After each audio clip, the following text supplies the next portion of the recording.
오늘 나눌 말씀은요, 주보에 있는 것과 좀 다르게 제가 일주일 내내 고민하다가 우리 성도들과 이 말씀을 함께 나누어야 되겠다 싶은 마음이 들었습니다. 누가복음 7장 31절과 32절입니다.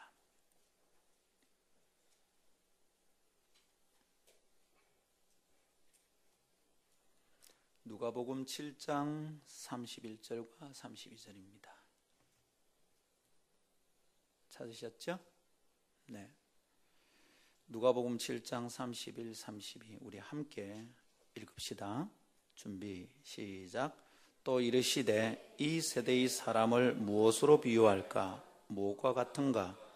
비유하건대 아이들이 장터에 앉아 서로 불러 이르되 우리가 너희를 향하여 피리를 불어도 너희가 춤추지 않고 우리가 곡하여도 너희가 울지 아니하였다 함과 같도다. 아멘. 이것은 하나님의 말씀입니다. 하나님의 말씀은 능치 못함이 없습니다. 할렐루야. 오늘 저는 미리 주보에 나가지 않은 본문이라서 제목을 칠판에 써서 설명하겠습니다. 능력, 공감하는 능력. 우리가 능력이라고 생각하는 것은 뭡니까? 성공하는 데 필요한 것입니다.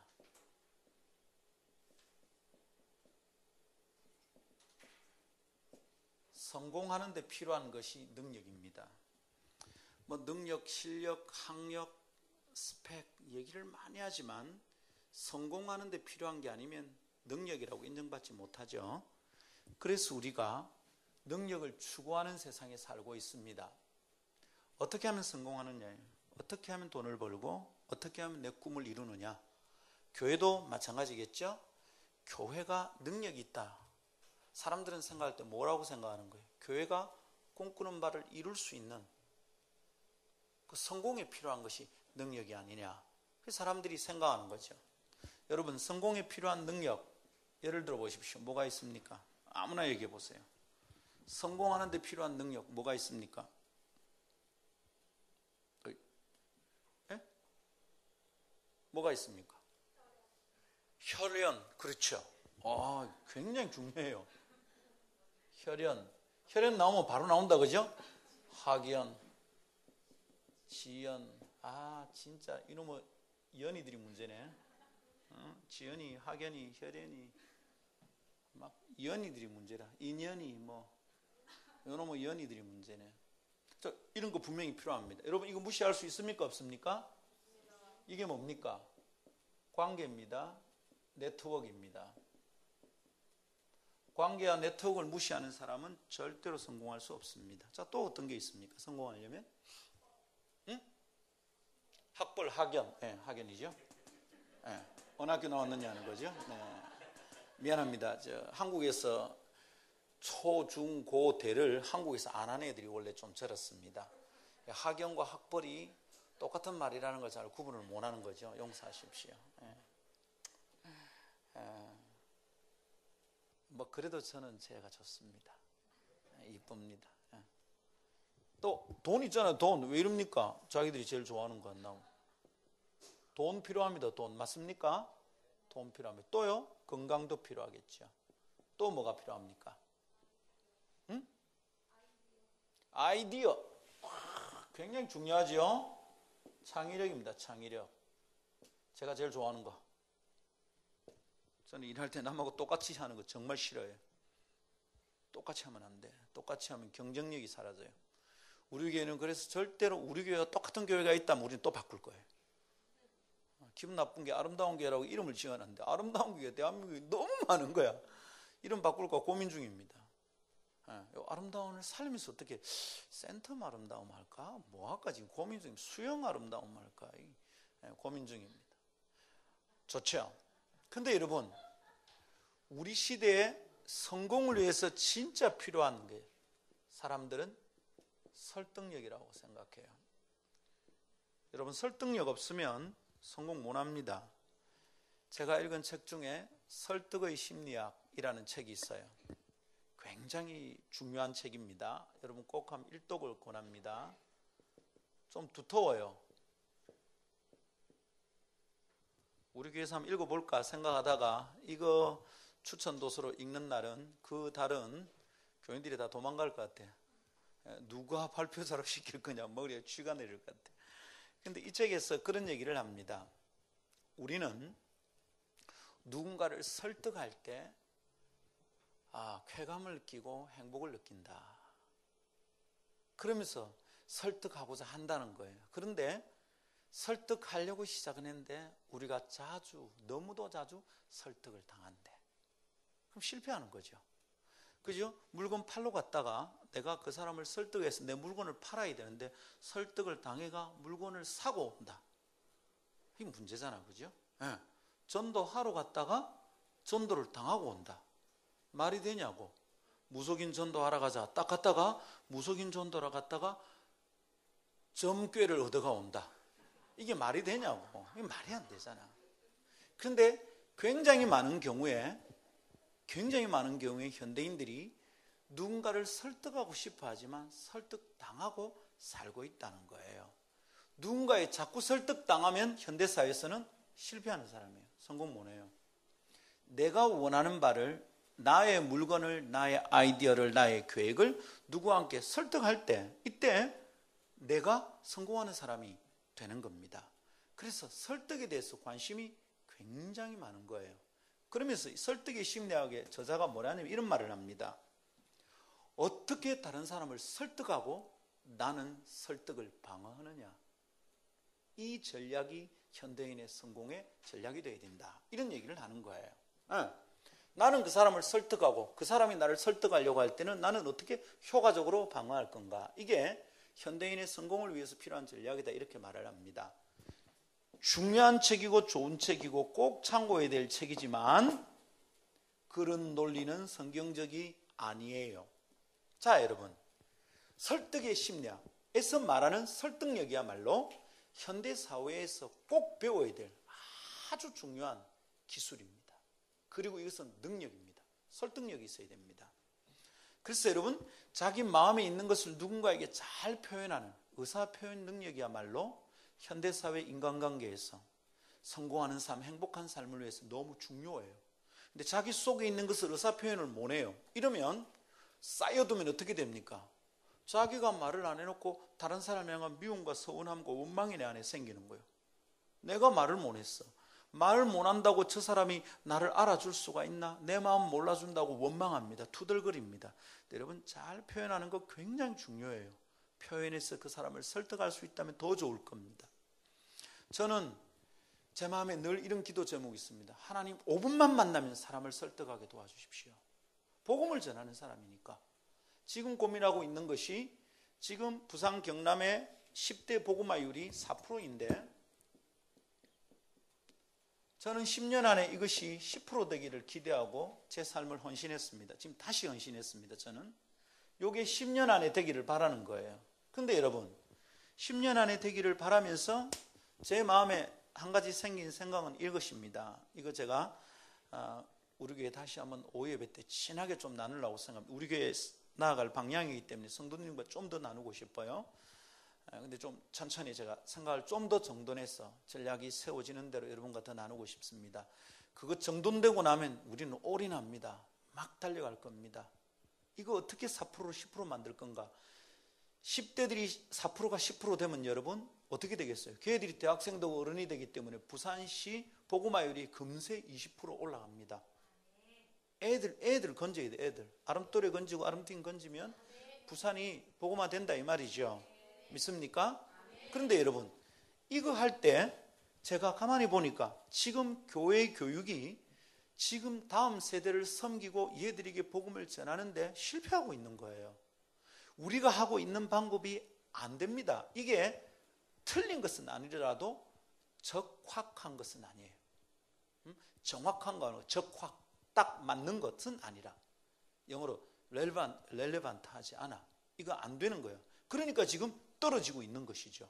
그러면 지금 우리가 선택할 게 뭐냐면 지금까지 하는 것과는 다른 방법이어야 돼. 제일 중요한 것은 지금까지는 어떻게 했느냐를 봐야 되겠죠. 지금까지 우리 어떻게 했냐면 애들 보고 자꾸 교회 오라고 한 거야. 근데 교회 문턱 넘기가 너무 어려우니까 예수님은 좋아도 교회 오는 게 힘들어서 얘들이 예수를 못 믿는 거예요. 그럼 어떻게 하면 좋으냐? 앉아서 교회 오라는 게 아니라 우리가 가야 돼. 우리가 길거리로 가야 되고 학교 앞으로 가야 돼. 애들이 모이는 곳으로 가야 되고 애들이 모여서 담배 피는 곳으로 가야 되고 애들이 모여서 외로운 곳으로 가야 돼. 거기서 애들 왕따시키고 두들겨 패는 데로 가서 우리가 거기 있어야 되는 거죠. 여러분, 그래서 저는 지금 스트리트 처치를 생각하고 있어요. 길거리 교회 말입니다. 가서 우리 교회로 오라 하지 말고 길거리에 가서 우리가 계속 라면 끓여주고 떡볶이 해주고 해미고 하면서 거기 매주 가는 거예요. 거기가 교회지. 매주 모이면 교회죠. 그래서 애들이 오면 그때 온 아이들에게 5분짜리의 양육 프로그램을 실시하는 거예요. 5분 안에 애들에게 복음을 전하는 거죠. 5분 안에 그리스도의 제자로 세우는 일을 승부를 내야 되겠다. 지금 가지고 있는 생각은 우선 이겁니다. 이걸 구체적으로 어떻게 하는지는 잘 모르겠어요. 지금 머리가 되게 아파요. 그러니까 제 기도가 너무도 당연하게 하나님 5분 안에, 급할 때는 5분 안에도 사람을 설득할 수 있는 힘을 제게 주십시오. 내가 5분만 얘기하면 사람의 마음이 바뀔 수 있도록 좀 도와주십시오. 성령님 내 안에 힘을 주십시오. 저는 그렇게 기도하고 있습니다. 우리 모든 성도들이 이렇게 되기를 축복합니다. 전도하러 갔는데 뭔 말을 해야 될지 모르겠어. 버벅거리다가 복음 전할 절호의 찬스를 놓치고 돌아온다면 얼마나 안타까우냐고. 5분 만에 승부를 낼 수 있도록 빌 브라이트 박사님이 자기 지인을 항구에서 안녕하고 보냈는데 그 배가 출항해서 침몰을 했어요. 사람이 다 죽었어. 그 소식을 듣고 빌 브라이트 박사가 얼마나 마음 아파했는지. 그 사람들에게 설교를 모아놓고 1시간씩 해서 복음 전하는 거 말고 5분짜리 1분짜리 복음을 전할 수 있는 방법을 개발했다면 저 사람들에게 죽기 전에 복음을 전했을 건데, 그래서 만든 게 사역리예요. 사역리. 짧은 시간 안에 빨리 복음의 핵심을 전하자. 그래서 만든 거라고. 우리에게도 필요하지. 이 시대에 수많은 10대들이 세상에 함몰되고 인터넷에 빼앗기고 야동에 빼앗기고, 지금 10대들 야동 안 보는 애들이 없습니다. 여러분, 여학생들도 봐요. 얘들을 어떻게 구원할 거냐고. 5분 안에 승부낼 수 있는 것을 찾자는 거지. 자, 그런 의미에서 설득력은 굉장히 중요한 능력입니다. 교회가 세상에 대해서 설득력이 없다면 이 교회는 교회의 위치를 잃어버립니다. 교회가 세상을 대하여 복음을 변증할 능력이 없다면 이 교회가 그거 뭐 하는 거예요? 만일 교회가 세상을 위해서 복음을 설명하는 힘이 없다면 교회는 침묵단체예요. 개모임이에요. 동호회하고 똑같아. 종교 취향이 같은 사람들끼리 모인 동호회잖아. 이게 무슨 교회예요? 우리끼리 모였어. 너희들의 천국이 되는 것이죠. 예배당은 자꾸 높이 쌓으려고 종탑은 올라가고 대리석 깔고 옆에 대리석 돌 붙이고 난리를 치면서 세상을 향해서 설득할 능력이 없다면, 그가 믿는 바를 말하는 힘이 없다면 이건 교회가 아닌 거예요. 그래서 우리 교회는 복음을 증거하고 변증하고 세상을 향해서 설명하는데 설득력 있는 교회 되기를 축복합니다. 와서 보고 야 맞다 그만하다 고개가 끄덕거려지는 교회가 되기를 축복합니다. 그런데 여러분, 세상 전체가 설득력이 능력인 줄 알고 살고 있어요. 자, 그러면 우리 주님은 우리에게 어떻게 하셨을까 생각해봐야 되는 거죠. 우리 주님은 우리를 설득하셨잖아요. 우리 주님께서 당신의 사랑을 설명하려고 선택하신 방식들이 있습니다. 어떻게 합니까? 종들을 막 보냈습니다. 하나님 너희를 사랑한다 사랑한다 수많은 종들을 보냈습니다. 그런데 그 수많은 종들의 사랑 메시지를 듣고 세상이 변하지 않았어요. 그죠? 선지자들을 보내고 또 선지자를 보내고 또 선지자를 보내고 또 보냅니다. 안 됩니다. 이것을 예수님이 비유하기를 포도원 주인이 맡겨놓고 먼 길을 갔다가 종들을 보내서 너희가 잘하고 있나 보냈는데 이 농부들이, 포도원에 있는 농부들이 주인의 종을 두들겨 패서 쫓아보냈어. 보내고 안 되는 거야. 하나님께서 세상에 대하여 당신의 사랑을 설명하고 설득하는데 실패했다 이 말입니다. 세상에 안 받아들였다는 거예요. 요한복음 1장, 그죠? 하나님의 아들이 왔는데도 안 받았어. 마지막에 포도원 주인이 자기의 아들을 보내면 이는 내 상속자이기 때문에 잘 받아들일 거라 생각했는데 포도원 농부들은 저거는 상속자니까 저거를 죽이면 포도는 우리가 가질 수 있다. 죽인 거예요. 그렇게 죽인 게 예수 그리스도라. 예수님이 당신의 사역을 설명하는데 그 비유를 사용하셨어요. 잘 보세요. 하나님도 당신의 마음에 있는 사랑과 하나님이 꿈꾸시는 의의 나라, 하나님의 나라에 대한 꿈을 가지고 세상을 설득하신 거예요. 보내고 선지자 보내고 설교자 보내고 하는데 설득이 안 되는 거예요. 주님이 선택한 방법이 뭡니까? 당신의 아들을 보내서 죽이신 거예요. 자, 이게 뭐냐 하면 하늘이 땅을 설득합니다. 하늘 같은 권세를 가진 존재들이 땅같이 비천한 자들을 설득할 때는 그동안 어떻게 했습니까? 잡아 족쳤습니다. 채찍 때리고 군대를 보내가지고 죽인다 하고 감옥에 가두고, 그러면 하늘같이 높은 왕들이나 귀족들이나 권세자들이 비천한 땅에 깔린 땅거지 같은 사람들을 설득했습니다. 말 듣게 만들었어요. 근데 우리 하나님은 어떻게 하시느냐? 하늘이 땅을 설득하기 위해서 하늘이 땅까지 낮아지셨어요. 그게 뭡니까? 성육신.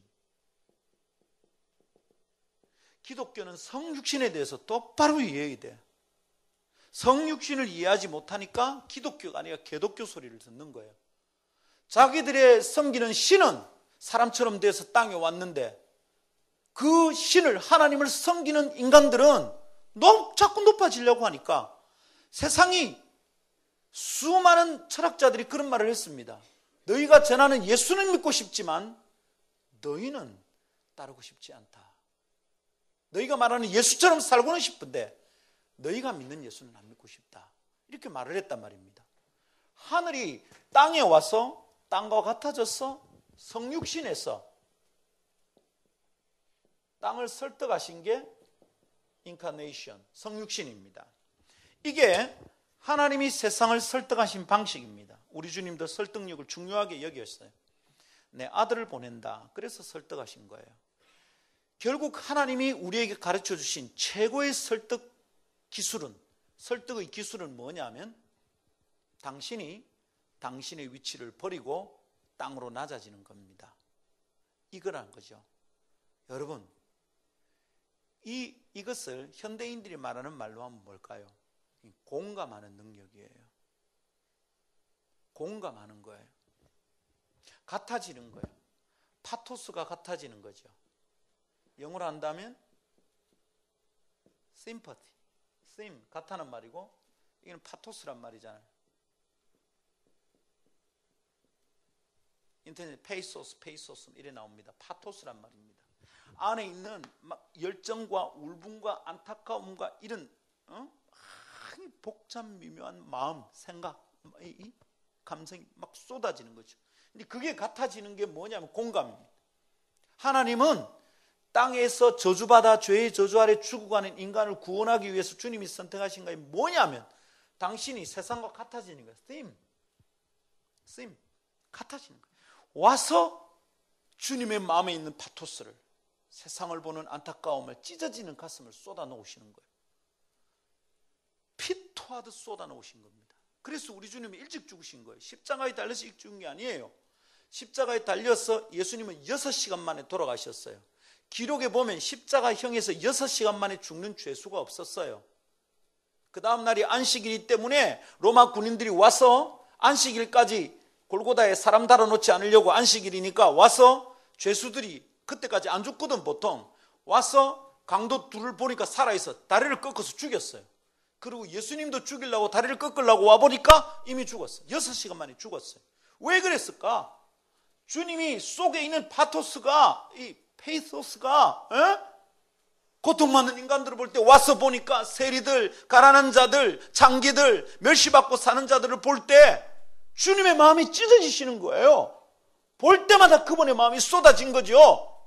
예루살렘아 예루살렘아, 내가 암탉이 병아리를 품듯이 얼마나 너희를 품으려고 했느냐. 주님이 예루살렘을 보면서 울었어요. 십자가 지고 가실 때 예루살렘의 여인들이 따라오며 울 때 주님이 말했습니다. 나를 위해 울지 말고 너희의 자녀들을 위해서 울어라. 주님은 땅에 오셔서 땅에 있는 백성들 때문에 울다가 가셨어요. 울다가 속이 문드러진 거예요. 내장이 다 상하고 심장이 다 상한 거예요. 십자가에 달려서 그 속이 문드러진 내장이 상하고 심장이 상한 분이 6시간의 십자가형을 버틸 힘이 없었어요. 그래서 죽으신 거예요. 어떤 죄수들은 열흘 넘게 매달리는 독한 인간들도 있었대요. 잘 안 죽어요, 여러분. 사람이 얼마나 질긴데. 예수님은 6시간에 죽어버렸어요. 그분의 파토스가 얼마나 세상을 향해 간절했는지. 주님은 온 세상과 공감하신 분이에요. 공감하는 능력이 말로 세상이 필요한, 진짜로 필요한 능력임을 믿으십시오. 여러분, 그런데 우리 주님이 이 마음을 가지고 세상을 와서 딱 봤는데 이놈의 세상이 망할 세상인 거예요. 그 세상을 보시면서 우리 주님의 안타까움이 있었어요. 주님의 파토스가 또 쏟아지는 거예요. 이놈의 세상아, 너희가 이래가 살겠나? 주님의 마음이 또 쏟아지는데 그때 주님이 뭐라고 말씀하시냐면 이렇게 오늘 우리 읽은 말씀 한 비유로 설명한 거예요. 제대로 말하면 못 알아들으니까 비유로 설명했어요. 너희 시대가 어떤 줄 아냐? 이 시대를 내가 비유로 설명할게. 뭐라고 비유하겠냐? 알아듣기 쉬운 비유로 할게. 잘 들어라. 그러면 주님이 하신 말씀 이거예요. 너희들 꼬마들이 시장통에 노는데 소꿉놀이도 하고 뭐 은행놀이도 하고 놀고 있는데 한쪽에서 장례놀이를 하는 거예요. 아이고 아이고 하면 애들이 놀이잖아요. 다 따라 하잖아. 따라가면서 아이고 아이고 하는데 또 한쪽에서는 잔치가 벌어져서 피리를 불면 애들이 춤을 추면서 막 놀고 있는 거예요. 그런데 애들은 놀면요 다 애들은 그 그룹 다이나믹이 뭐죠? 한글로 하면 동료의식 뭐죠? 집단 하여튼 그죠? 같이 어불리는 좋네. 같이 어불리는 이게 애들은 어른들보다 훨씬 나아요. 그래서 거기서 막 애들이 이쪽에서 장례놀이를 하면 온 시장통에 있는 애들이 다 울어. 아이고 아이고. 그러다가 이번엔 잔치놀이 하자. 그럼 피리를 보면 온 시장통에 있는 애들이 다 웃고 춤을 춰. 그게 정상이라는 거지, 우리 주님이. 그런데 이 시대는 어떤 줄 아느냐? 주님이 하시는 말씀. 너희가 살고 있는 이 시대는 어떤 줄 아느냐? 안 그렇다는 거예요. 안 그렇다는 거예요. 한쪽에서 장례가 나서 울고 난리를 치는데 같이 안 우는 거예요. 여기는 잔치가 나서 피리를 불고 노래를 부르는데 같이 춤춰주지 않는 거죠. 주님이 그것을 보고 책망하셨어요. 너희 시대는 피리를 불어도 춤출 줄 모르고 애곡 소리가 나도 같이 울 줄 모르는 시대구나. 이렇게 말씀하신 겁니다. 자, 우리 주님이 이렇게 말씀하신 건 뭡니까? 너희들 속에 공감하는 능력이 참 모자란다. 이렇게 말씀하신 셈이에요. 도대체 한 사람이 고통스러울 때 다른 사람이 이 고통에 대하여 함께 아파하는 게 너한테 있나? 이게 지금 이제 주님이 말씀하신 거다 이 말입니다. 자, 이 말씀은 어떤 걸까요? 여러분, 공감하는 능력이 떨어지는 시대는 그 시대 전체가 고통스러운 시대예요. 위로가 없어요. 격려가 없고요. 힘을 얻을 수가 없어요. 격려가 뭡니까? encouragement. 용기를 내게 만드는 거야. 공감할 때 encouragement. 격려를 받는단 말이야. 용기를 내게 된다고. 그런데 그죠? 근데 아프기만 하지 공감하는 사람이 없다면 이 고통을 함께 나눌 데가 없으니까 그 시대는 고통하는 시대가 틀림없어요. 징그럽도록 고통스러운 시대예요. 여러분, 그런데 우리 주님이 그 시대를 향해서 너희가 이런 시대구나 하는데 주님이 지금 여기 오면 어떨까요? 지금 2014년 4월에 오시면 어떨까요? 어느 시인이 봄을 노래하다가 4월을 잔인한 달이라고 그랬어요. 2014년 대한민국의 4월은 진짜로 잔인해요. 우리가 2014년 4월을 쉽게 잊는다면 짐승이라 오래 기억해야 돼. 절대로 잊으면 안 돼요. 어떻게 어리석은 인간들의 탐욕 때문에 꽃 같은 아이들이 저 수백 명이 물에서 죽어가는지에 대해서 절대 잊으면 안 돼. 여러분, 쉽게 이 고통스러운 눈물을 지나가서 빨리빨리 웃으려고 하면 안 돼요, 여러분. 이거 그리스도인들이 할 짓이 아니에요. 주님이 지금 오시면 우리 시대를 향해서 그렇게 말할 거예요. 너희가 피리를 부르도 춤출 줄 모르고 애곡 소리 하는데도 울 줄 모르는구나. 주님이 우리 보고 그러실 거예요. 자, 그런데 여러분, 공감하는 능력은 어떻습니까? 지금 시중에 넘쳐나는 책들이 뭐냐면 성공학 서적입니다. 경영학 서적이에요. 인간관계 기술에 대한 얘기예요. 대화법에 대한 얘기예요. 그게 다 뭐냐 하면 대화법, 인간관계 성공하기 위해서 필요한 거죠. 특별히 대화법이란 설득력입니다. 설득력 관계된 거죠.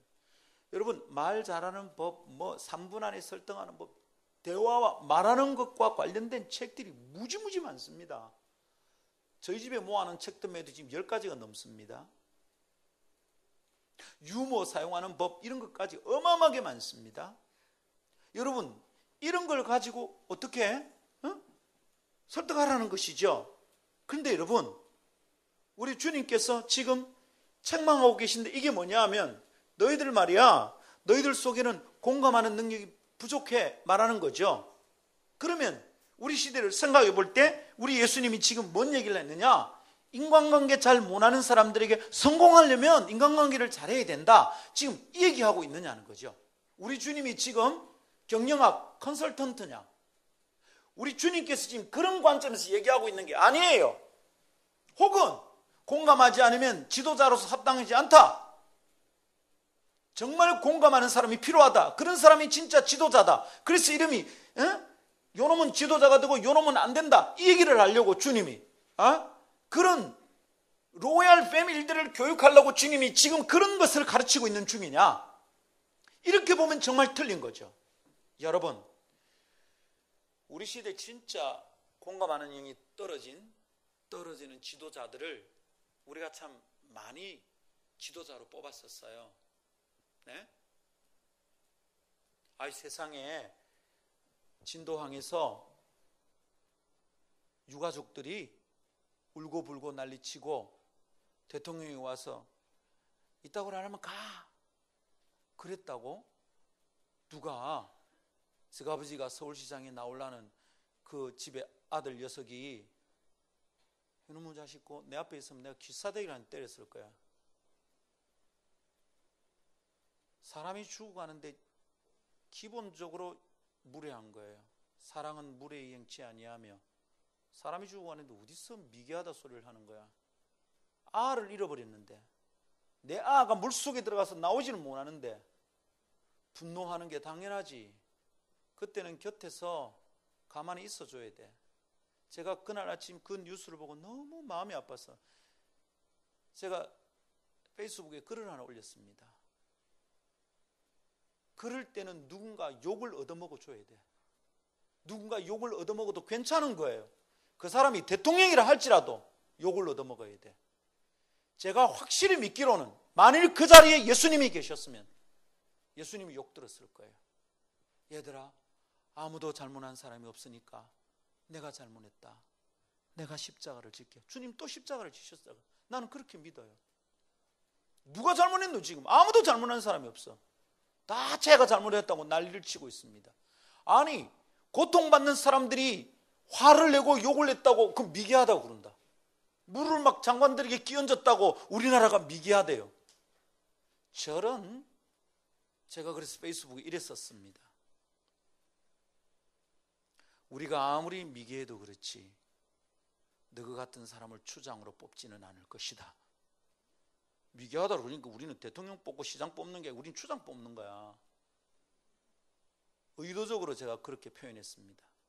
우리가 아무리 미개해도 그런 사람을 추장으로 뽑지는 않을 것이다. 지도자가 공감하는 능력이 부족하면, 정서적 공감 능력이 부족하면 그 사람은 꽝이에요. 큰 교회 되는 게 가끔 두려워요. 주제넘게도 큰 교회 만들어나 보지. 성도들이 그렇게 말할지 모르겠지만 굉장히 조심스러울 때가 있어요. 교회 크면 성도들과 직접 1대1로 대면하는 기회가 점점 줄 거 아니에요. 성도들을 공감하는 능력이 현저하게 떨어질 거라는 생각이 듭니다. 굉장히 두렵습니다. 그거 어떻게 극복할까? 숙제겠죠. 근데 주님이 지금 그렇게 잘못된 지도자에 대해서 책망하면서 이 말씀을 하신 걸까? 물론 지금 바리새인과 서기관들, 제사장들을 위해서 하신 말씀이에요. 왜냐하면 아니 세례 요한은 금식하고 밥도 제대로 안 먹고 석청 메뚜기 잡아먹고 살던데 너희 제자들은 아무거나 먹고 예수님도 그러는구나. 이런 비난을 할 때 주님이 하신 말씀이거든요. 진짜 고통받는 백성 안에서 공감하지 않고 쓸데없는 거 시비를 걸고 있구나. 주님이 책망하신 거예요. 우리 주님은 지금 이것을 경영 컨설턴트의 관점에서 이 얘기 하신 게 아니에요. 우리 주님 이것을 정치 외곽 교수님이 말하듯이 한 게 아니라고요. 우리 주님은 메시아입니다. 온 세상을 지으신 창조주이시고 세상의 주권을 가지신 주권자입니다. 그분이 말을 하시면 권고사항이 아니에요. 너가 뭐 잘못했다 이거 고쳐라. 그래서 얘들아 공감하는 정서적 능력이 너에게 부족하니까 지금 심리상담가에 가서 일주일쯤 상담을 받아라. 정신과 치료를 받아라. 지금 주님이 그 얘기하고 있는 거 아니라고. 우리 주님은 온 세상의 주인이세요. 그분이 와서 판단하면 그거는 심판이에요. 너희들 속에 이런 게 부족하거나 이 말은 권고사항이 아니라고. 그 죄다 이 말입니다. 심판주인 예수께서 오셔서 너희는 피리를 불어도 춤추지 않고 울어도 같이 울어주지 않는 세대구나. 이 말은 주님이 심판을 하셨다 이 말입니다. 너희 그거 죄다. 이건 죄다. 주님이 말씀하신 겁니다. 여러분 우리 주님께서 지금 요청하시는 것은 아주 분명한 겁니다. 뭡니까? 공감하는 것. 이거 안 되면 너희 시대는 구원받지 못한다 이 말입니다. 죄다는 말은 무슨 말입니까? 멸망받는다는 말입니다. 우리 주님은 신반주로 사는 얘기다 이 말입니다. 지금 심리상담 좀 잘 받아봐라 이런 얘기가 아니라고요. 너희들 죄다. 이 시대는 구원받지 못한다. 이 시대는 고통하다 끝날 것이다. 공감하지 못하는 거 여러분 이게 결국 뭡니까? 이게 안 된다는 것은 이게 뭡니까? 자기 중심성이잖아요. 철저하게 자기 중심적입니다. 너무 집 안은 뱃속에 들어가 다 죽고 있어도 우리 아가 괜찮으면 그렇게 울 이유가 없는 거죠. 딸내미 귀국하는 날이 세월호 터지고 그 다음 날 새벽입니다. 공항에 가는데 말입니다. 여러분 제가 한 1, 2초 생각이 살짝 지나갔습니다. 오래 생각 안 했습니다. 너무 죄송스러웠어요. 제가 속으로 이런 생각을 하고 있는 거예요. 아유 우리 딸내미는 무사하게 돌아와서 감사하다. 이번 주일에 감사한금 낼라 하다가 제가 멈췄습니다. 이걸 감사하는 게 너무 죄송한 거예요. 제 마음에. 공항으로 가면서 와 내가 뭐하나. 내 아만 안전하면 내가 감사한 걸 내는구나. 다른 애들은 물에 죽어서 못 돌아오는데 내 아가 안 죽었으면 나는 괜찮은 거구나. 여러분 이게 제가 깜짝 놀랐어요. 참 버러지 같은 인간이구나 내가. 이래가지고 내가 복음을 전한다고? 이래가 내가 지도자라고? 차를 타고 하면서 얼마나 우울한지. 제가 제 딸을 얼마나 좋아하는지 여러분 아시잖아요. 오래 안 보다가 보는데 활짝 웃고 애를 껴안고 뽀뽀하고 난리가 나야 되는 거지. 물론 지는 제가 뽀뽀하고 앉는 거 싫어합니다. 이제 다 컸다고. 이제 예전에는 아빠한테 시집 온다 했는데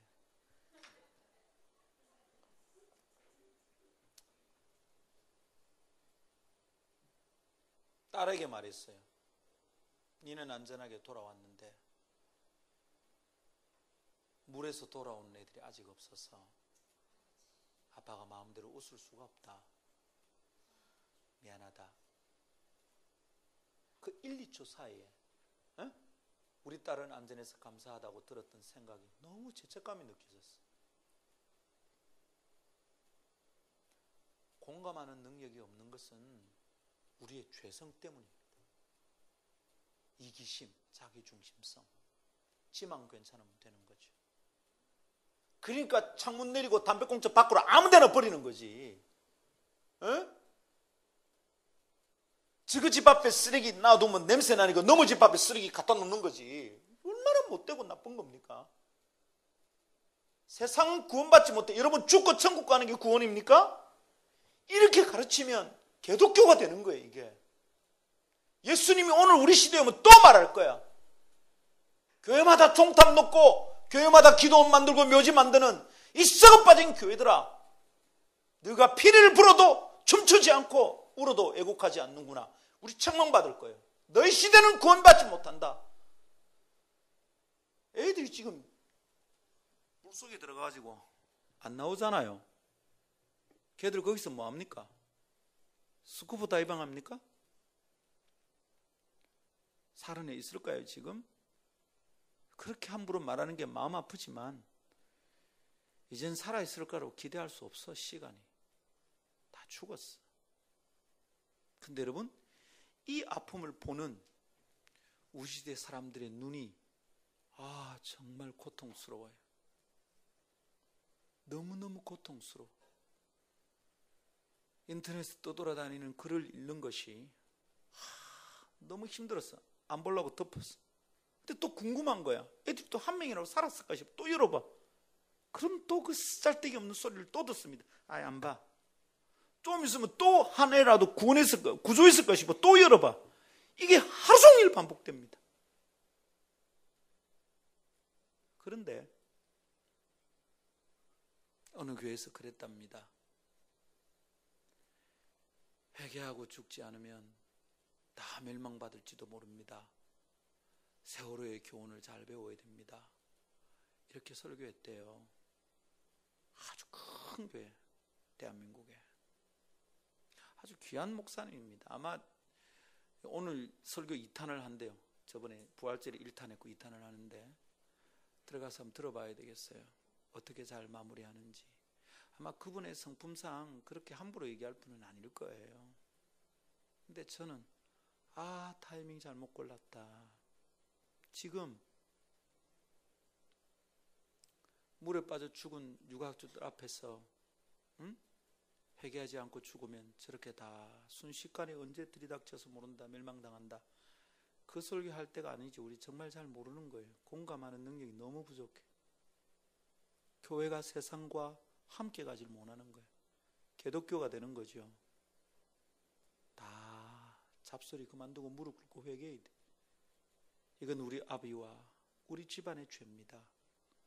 우리 민족 안에 찌들어 있는 아주 악한 문화와 습관 때문입니다. 이거 회개합니다. 주님, 용서해 주십시오. 우리가 엎드려서 빌고 사죄를 요청해야 돼요, 여러분. 저는 아름다운 교회가 시대와 함께 호흡하고 공감하는 능력을 가진 교회가 되기를 간절히 기대합니다. 청년전도 집회 이름을 소통이라고 지은 이유가 있어요.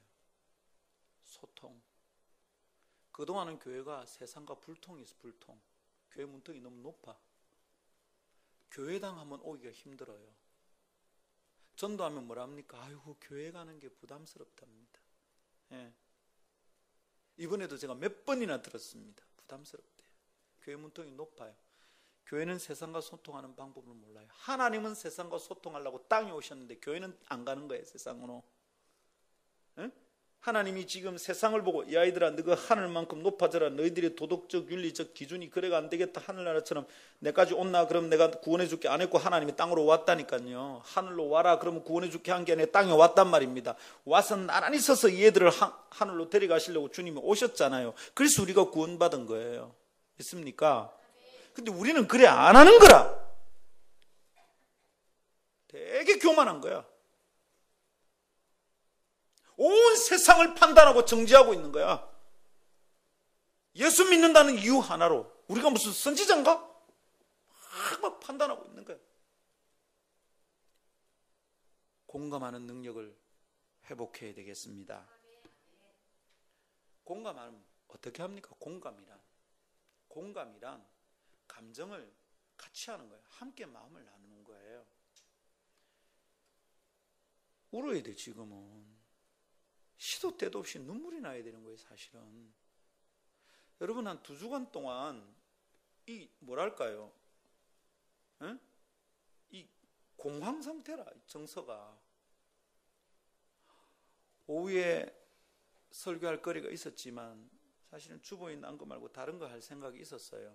딱 정해놓고 우리 교회 진행되는 일들에 대해서 좀 주님이 지금 말씀하시는 것 같은 걸 좀 나누고 싶었습니다. 근데 아무래도 이 얘기 한번 안 하고 지나가면 안 되겠어요. 이거 한번 얘기하고 가야 되겠다. 그래서 성도들과 나눕니다. 성도 여러분, 우리가 다 초상집처럼 그렇게 할 것까지야 있겠습니까? 그러나 최소한 옆집에 아주 친근하게 지내던 내 친구 집에 초상이 난 정도는 해야 돼. 우리 집에 초상은 우리 집에 초상 났다고 행동하는 것처럼 하는 거, 혹시 그 정도는 아니더라도 내가 정말 사랑하는 친구 집에 초상 난 정도는 우리가 지금 반응해야 돼. 공감하는 능력이 필요해요. 지금은 논리를 말하고 철학을 말하고 신학을 말하고 옳은 것을 말할 때가 아니고 마음을 같이 나누는 것이 필요해요. 당신들 아프지요? 할 말이 없습니다. 미안합니다. 이래야 된다고. 거기서 부활의 교리를 믿는 자들은 죽음 앞에서 슬퍼하지 않습니다. 여러분 위로를 받으십시오. 교만합니다. 그거 아닙니다, 여러분. 그거 아닙니다. 단원고 아이 중에 어느 아버지가 장로님이에요. 그분이 기도문을 썼는데 감동적인, 진짜 울컥했습니다. 내 아들이 돌아올 수 있으면 좋겠다. 돌아오기를 기대하는 마음이 있다. 그게 1달락, 2달락. 그러나 그리 아니하실지라도. 막 그 읽다가 그냥 막 울컥했어요. 근데 여러분, 이것을 어떤 분이 요 기도문을 어떤 분이 평가해 놨는데 이래 놨습니다. 칼빈주의적입니다. 아주 신학적 정돈이 잘 된 기도문입니다. 그래 놨더라고. 하나도 틀린 말은 아닙니다, 여러분. 정말 하나도 틀린 말은 아니에요. 제가 졸업한 어느 신학교 교수님이, 지금은 교수가 아닌 분이 그 글을 올려놨어요. 제가요, 정말 죄송합니다, 여러분. 한 번만 딱 참고 들으십시오. 나도 모르게 보다가 입에서 툭 튀어나왔어요. 아이고, 지읒, 이, 리을, 아, 리을. 너무 화가 나는 거야. 너무. 기독교가 왜 세상에서 욕을 듣는지 그대로 나잖아. 에? 주님이 뭐라 했습니까? 상처받아 강도받아 넘어진 한 사람, 제사장은 시체 만지면 안 됩니다. 율법에 금했어요. 그래서 지나가는 거야. 그런데 그 제사장이 지나간, 그 주님 그걸 책망했다고. 율법을 지켜서 지 의로움을, 지가 부정을 타지 않는, 그거보다 더 중요한 것은 죽어가는 사람을 살리는 거라고 주님이 말씀하시죠. 그게 기독교라는 거예요. 근데 우리는 지 잘났다고, 이거는 굉장히 칼빈주의적인 교리에 충실한 기도문입니다. 그 이제 젊은 사람들이 이제 이래 카톡에서 쓰는 이모티콘들이 있어요. 그림들이 막 있는데 그 그림 중에 딱 이런 거 있어요. 딱 째려보는 거. 그거 해가 탁 보내고 싶어.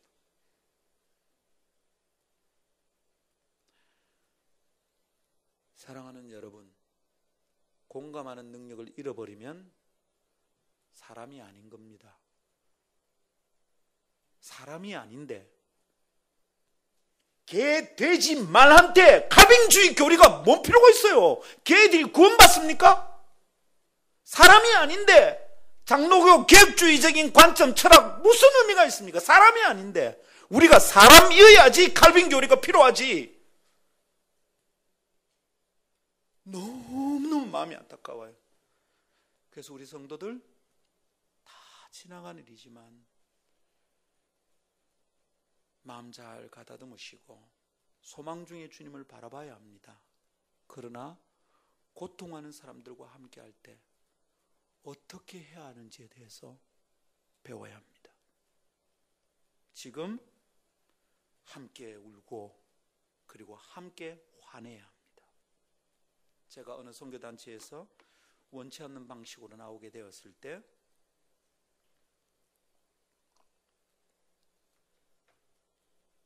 고신대학에 계시는 교수님, 제가 참 존경하고 좋아하는 교수님입니다. 이분이 그 소식을 듣고 저를 부르셨어요. 불러서 이분이 두 가지를 하셨습니다. 하나는, 김 목사님, 저를 보고 말을 한 번도 낮추질 않습니다. 김 목사님, 잠시 피해서 공부하고 오세요. 이분이 호주에서 박사를 받은 분입니다. 그래서 호주에 학교 자료를 두툼하게 저한테 딱 주십니다. 그 학교 참 가고 싶었었어요. 두 번째 하신 일이 뭐냐면 이럽니다. 그분은 단어 선택이요, 굉장히 정갈한 분입니다. 이놈 이런 소리도 잘 안 하는 분입니다. 근데 이분이 뭐라는 줄 압니까? 제 얘기를 탁 듣더니 이럽니다. 정말 깜짝 놀랐어요. 그 말을 하는데, 그건 나쁜 새끼들이네 이래요. 내가 잘못 들었는가 싶어. 이분도 툭 말해놓고 이럽니다. 내가 참 이런 말도 다 한다. 김 목사님, 그 나쁜 놈들하고 가까이 하지 마세요. 이상합니다. 제가 당한 일인데 저도 이 나쁜 새끼들 이래 말아보지 않았습니다. 그런데 그분이 하신 게 뭡니까? 내가 가진 정서와 이분이 함께 공감해 주는 거예요. 뚱 울리는 거죠. 이상합니다. 내 대신 흥분하시는 그분의 말을 듣는데 내 마음이 시원해집니다. 공감의 능력. 잔치집에 가면 내 사위 보듯이 기뻐해 줘야 됩니다. 네. 우리 양영주 형님 딸님이 가는 날 가서 내가 괜히 내가 싱글벙글 했죠. 아이고 오늘 뭐 형님이 신랑 같습니다. 이거부터 시작이야. 그게 혼인식장이 세야 될 덕담이거든. 막 해줘야 돼.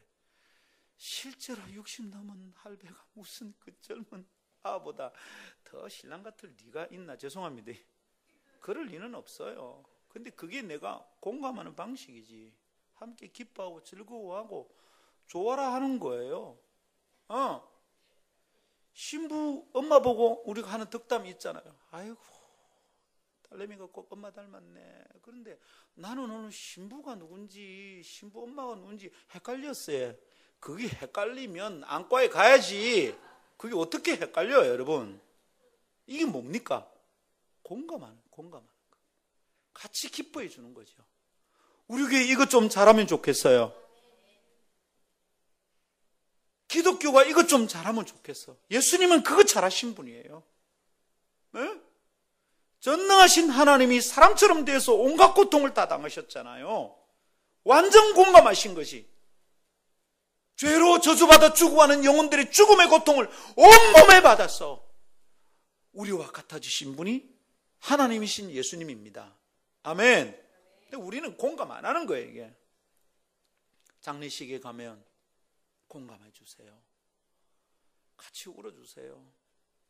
같이 울어주세요. 뭐라고 위로의 말을 해야 될지 모르겠습니다. 그리고 같이 있어주는 거예요. 여러분, 사람들이 곁에 함께하는 방법은 세 가지가 있습니다. 첫 번째는 to speak. 뭐라고 옆에 자꾸 얘기하는 사람이 있어. 그게 맞나? 아이가 니 그러면 안 된다 이라는 사람이 있어. 두 번째는 별말 없이 뭔가를 하는 사람입니다. to do. 가서 그렇지 해주고 정리해주고 장례식이나 잔치배 이런 사람 꼭 필요합니다. 세 번째는요, to be. 그냥 막 가서 있어주는 것이. 가만히 있어주는, 별말 없이 그냥 있어주는 거예요. 여러분, 초상집에 와보면 사실은 아무 도움 안 되는 인간들이 몇 있어요. 술 마시고 화투 치는 인간들. 저것들이 와 있노? 목사 집에 초상이 났는데 내 동생 친구들이 와가지고 밤새도록 화투를 치고 자빠졌는 거야. 내가 얼마나 화가 난지를 모르겠어요. 근데 돌아서서 가만히 생각하니까 저거가 선택한 공감의 방법이라. 가서 있어주는 거예요. 세상은 우리보다 더 잘해요, 이거.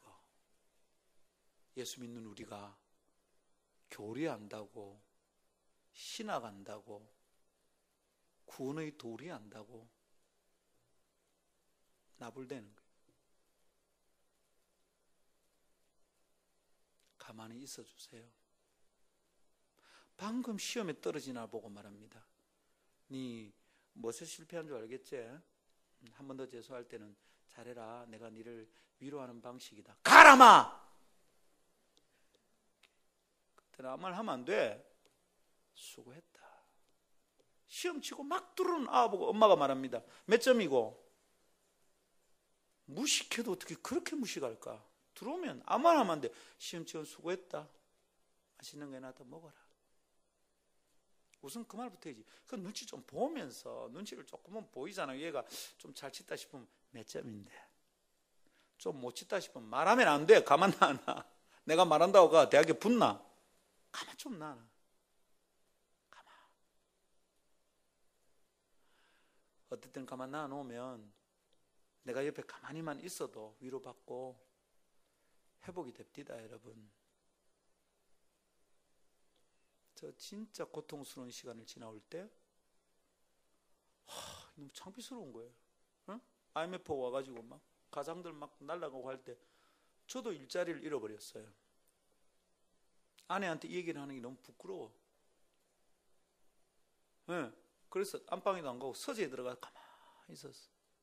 말을 안 하는 거야. 아내가 무슨 말을 꺼내면 내가 겁이 나는 거야. 네 인간아, 네 좀 잘하는 줄 알 때 능력 이거밖에 안 되나? 잘리고 다녀? 아이고 인간아, 내한테도 잘려볼 거야. 이 말 할까 싶어. 내가 겁이 나가지고 말을 못 꺼내는 거예요.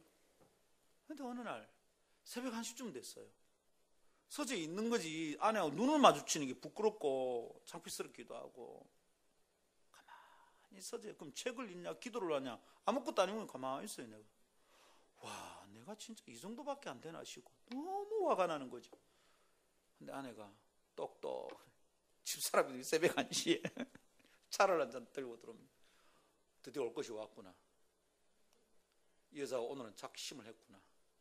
야, 이거 어떻게 피해가지? 근데 와서 딱 찻잔 하나 놓고 나갑니다. 우리 집사람 말 많은 사람 아니거든. 우리 집사람 제일 싫어하는 사람이 말 많은 사람입니다. 말 많이 하고 뭐 안 하는 인간 제일 싫어합니다.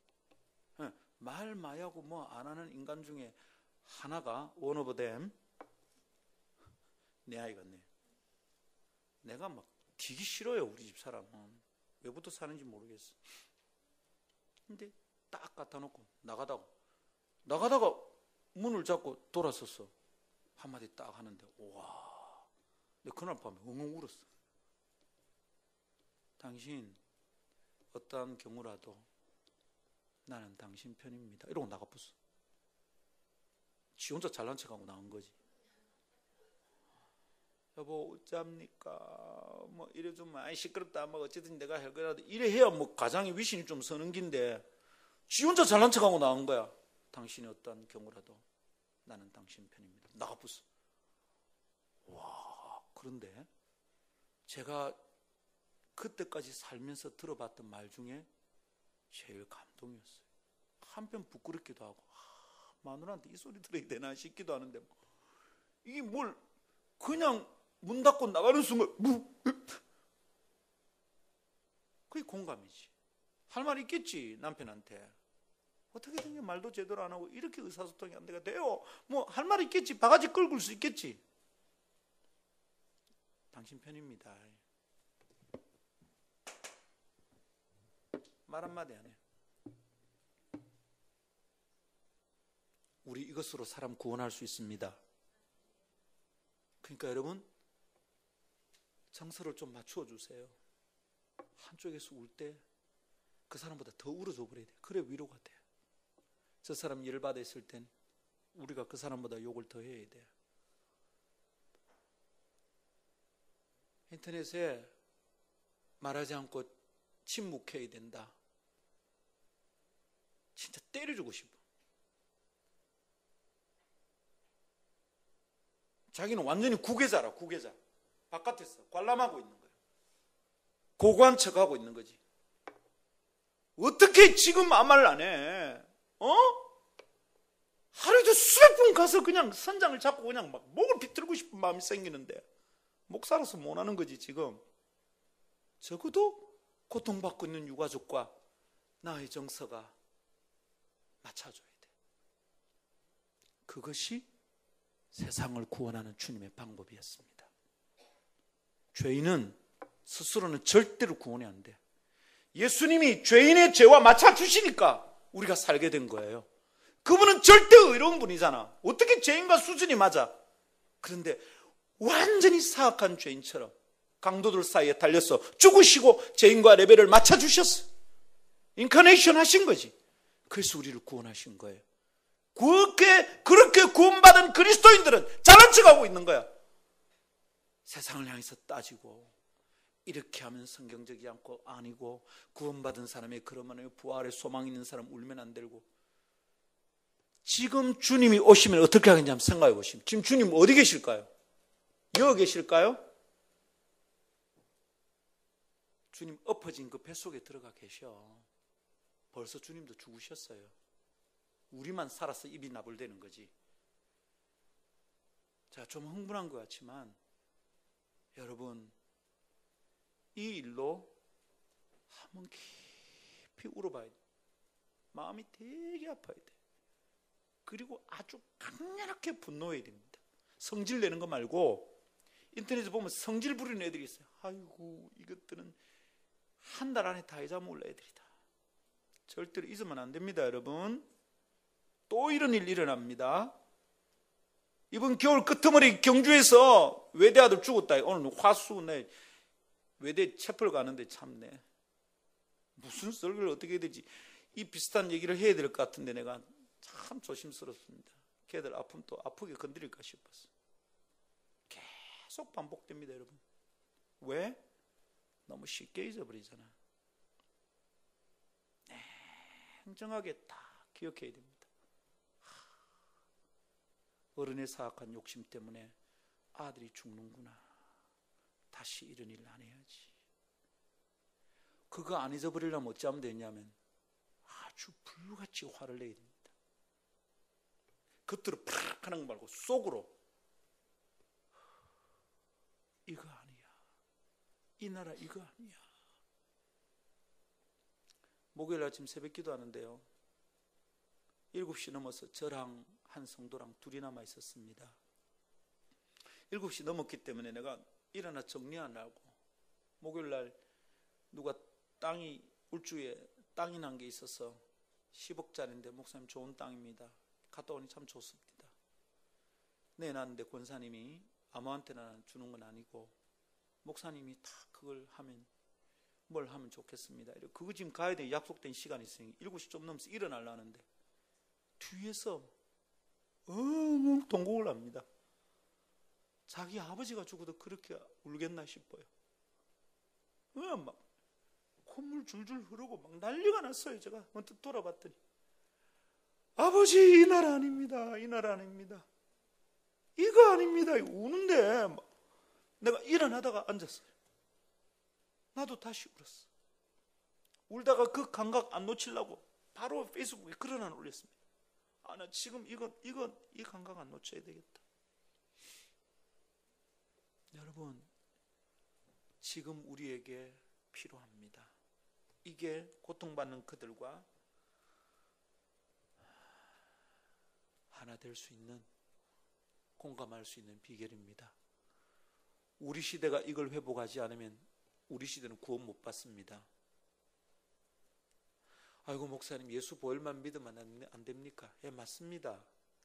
근데 예수 보혈 믿고 천국 가는 사람들이 주님과 달라서 되겠어요? 그러면서 구원받았던 증거가 우리가 있다고 말할 수 있냐고요? 세상을 향해서 공감하는 능력이 필요합니다. 우리 힘이 들어도 김장을 독거노인들하고 나누려고 하는 이유가 다 그거 아닙니까? 우리 곁에 있는 사람의 고통을 함께 하지 못하면 교회 아닙니다. 우리 목사님 사례부터 먼저 챙기고 그러다 이 사람들 죽으면 교회 아닙니다. 그리고 더욱 중요한 것은 제가 금요일마다 지금 DNA 얘기하고 있잖아요. 영적 DNA가 있다 이 말입니다. 한 집안에 흐르는 DNA가 있잖아요. 어떻게 제 딸내미가 저하고 이렇게 똑같이 태어납니까? DNA 때문입니다. 근데 영적 DNA도 있습니다. 이것은요, 이미 그 집단의 문화가 있다는 말입니다. 우리가 우리 교회의 영적 DNA라면 여러분 저하고 황수광 누님하고 지금 뭐 피가 티 있습니까? 뭐가 있습니까? 에? 우리 우랄 알타이 어족 이어서 연결된 것 말고는 아무것도 없어. 예. 우리가 서로 노란디이다라는 것 말고는 우리는 노란디 아닙니까? 그지? 까만디도 아니고 하얀디도 아니고 우리는 다 노란디인데 그거 말고는 우리가 닮은 게 뭐가 있습니까? 생물학적으로 우리가 DNA가 통하지 않아요. 근데 영적 DNA라는 뭡니까? 결국 그것은 그 집단이 가지고 있는 문화라 이 말입니다. 우리 교회에 문화가 있다 이 말입니다. 그런데 우리 교회가 가지고 있는 문화가 만일 주님이 가지고 있는 주님의 마음과 안 맞으면 우리는 틀려먹은 거예요. 교회가 아니에요. 그런데 이 문화가 어떻게 시작될까요? 이 문화란 개인적 습관으로부터 시작이 됩니다. 우리 개인이 가지고 있는 습관에서 우리 공동체 문화가 나온다고요. 내 습관이 다른 사람에 대해서 너무 쉽게 말하고, 아유, 지는 지고 내는 내지, 뭐, 진도에 죽어나가, 뭐, 우리 뭐, 8촌이가, 6촌이가, 거기, 사돈의 8촌이라도 하나 죽어 있으면 우리 달라질 거예요. 에? 여러분, 그렇지 않겠어요? 혹시 그때 인천에서 제주로 가는 배를 우리 교회 청년 중에 누구 한 명 탔었다. 오늘 안 오나 중에 누구 한 명 탔겠지 뭐. 그럼 우리 교회 어떻게 될까요? 우리 교회 뒤집어지는 거죠. 목사부터 나 지금 진도에 가 있어야 돼. 내가 여기 있겠습니까? 이게 뭐냐면 결국 우리 개인의 습관이 우리의 문화를 만듭니다. 우리 개인의 습관이 고통받는 자들을 돌아보고 같이 아파하는 마음이 우리에게 훈련이 안 되면, 우리의 말이나 마음이나 우리의 눈이나 우리의 생각이 훈련이 안 되면 우리 교회의 문화가 땅을 사랑하고 구원하기 위해서 하나님이 땅에 오신, 하늘이 땅에 오신 이런 성육신은 우리 교회에서는 안 일어나는 거죠. 구경도 못 하는 거예요. 성도 여러분, 마음을 넓혀서 고통받는 사람들과 함께 아픔을 나눕시다. 아이고 다행이지, 우리 집안에는 아무도 그 진도 앞바다에 없대. 아이고 우리 아가 늘 인천에서 제주도로 다니는데 그날은 빠졌대. 그래 감사한 금 내는 것부터 먼저 하면 아니라. 사랑하는 성도 여러분, 오늘 오후에 목사가 괜히 흥분한다 생각하지 마시고,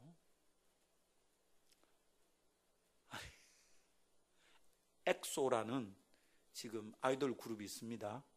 근데 엑소 얘들이 지난 수요일 날 뭘 쇼케이스 한다 했나, 뭐 앨범이 나온다 했나, 그날인데 그 엑소 아들이, 요새 엑소 인기가 있거든요. 그 엑소 아들이 뭐 으르릉 하는 거 있어요. 걔들 있는데 이마들이 새 앨범을 내야 되는 날인데 그 일이 일어나는 게 세월호가. 그래서 엑소 팬들이 진짜 이놈들이 개념이 없는 애들이에요. 뭐래냐면 일어났어. 우리 오빠야가 우리 오빠들이 앨범 내는 날인데 애들 며칠 죽었다고 왜 이걸 못하게 해? 방송 막 못하게 했잖아요. 방송 예능이. 그걸 내가 보건요, 내가 엑소, 너 지금부터 나는 네 엔티다. 내가 지금 보고 으르릉 하려고 하는 거예요. 그랬더니 어떤 애가 내보고 이러더라고요. 목사님, 그거는 엑소의 지능적 안티들이 한 짓입니다. 엑소 팬들이 한 게 아니고 엑소를 싫어하는 안티들이 그걸 했대. 엑소 욕먹이려고. 나쁘죠? 그런 걸 지금 이용해 먹으면 안 되잖아. 그 사이에 스미싱 이상하게 날라오고, 또 어떡그리 못된 짓을. 모든 악은 이 어둠의 자식들이 도 같았어. 꾀가. 절대로 잊지 말고 강력하게 분노합시다. 저 이 문제 스물스물 사라지면 전 가만히 있지 않을 겁니다. 우리 애들 또 죽일 거거든. 전 가만히 있으면 지금 이제 되게 참고 있습니다. 되게 참고 있어요. 자, 그때 차 대절해가지고 청와대 가자 이러면 다 따라 나서야 됩니다. 다음에 또 죽어요. 여러분, 다음에 내 아가 죽는다고. 내 아가 지금 안 죽으니까 우리는 아무렇지도 않다 생각하면, 그러면 나중에 내 아가 죽어요. 기회가 없어. 이거 쉽게 잊으면 안 됩니다. 오래 기억하고 다음에 이런 일 일어나지 않도록. 우리 안에서 이미 이 습관이 자라면 나중에 또 이런 일이 납니다. 내부터, 내 습관부터 공감하는 능력을 키워서 이 세상 속에 그리스도의 제자로 살 수 있기를 축복합니다. 아멘. 할렐루야. 감사합니다. 우리 한번 기도합시다.